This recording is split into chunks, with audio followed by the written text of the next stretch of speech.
An extraordinary adventure which befell Vladimir Mayakovsky in a summer cottage. 140 suns in one sunset blazed, and summer rolled into July.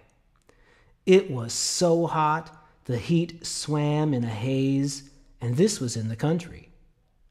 Pushkino, a hillock, had for hump Akula, a large hill, and at the hill's foot a village stood, crooked with the crust of roofs. Beyond the village gaped a hole, and into that hole, most likely, the sun sank down each time, faithfully and slowly. And next morning, to flood the world anew, the sun would rise all scarlet. Day after day, this very thing began to rouse in me great anger, and flying into such a rage one day that all things paled with fear, I yelled at the sun point blank, "Get down! Stop crawling into that hell hole!" At the sun I yelled, "You shiftless lump! You're caressed by clouds, while here, winter and summer, I must sit and draw these posters." I yelled at the sun again, "Wait now, listen, gold brow. Instead of going down, why not come down to tea with me?" What have I done? I'm finished. Toward me, of his own good will, himself, spreading his beaming steps, the sun strode across the field. I tried to hide my fear and beat it backwards. My eyes were in the garden now. Then he passed through the garden, his sun's mass pressing through the windows, doors, and crannies. In he rolled.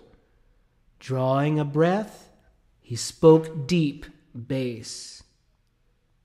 "For the first time since creation, I drive the fires back. You called me? Give me tea, poet. Spread out the jam." Tears gathered in my eyes. The heat was maddening, but pointing to the samovar, I said to him, "Well, sit down then, luminary." The devil had prompted my insolence to shout at him, confused. I sat on the edge of a bench. I was afraid of worse. But from the sun a strange radiance streamed, and forgetting all formalities, I sat chatting with the luminary more freely. Of this and that I talked, and of how I was swallowed up by Rasta. But the sun, he says, "All right, don't worry. Look at things more simply. And do you think I find it easy to shine? Just try it, if you will.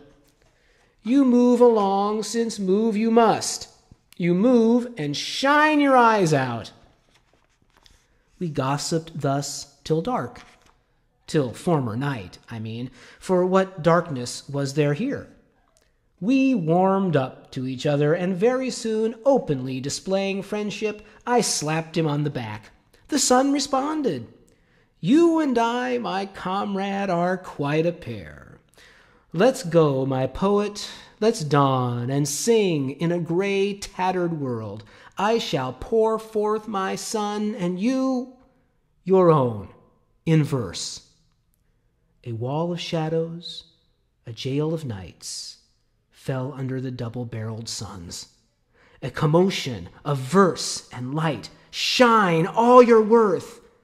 Drowsy and dull, one tired, wanting to stretch out for the night, suddenly I shone in all my might, and morning rang its round.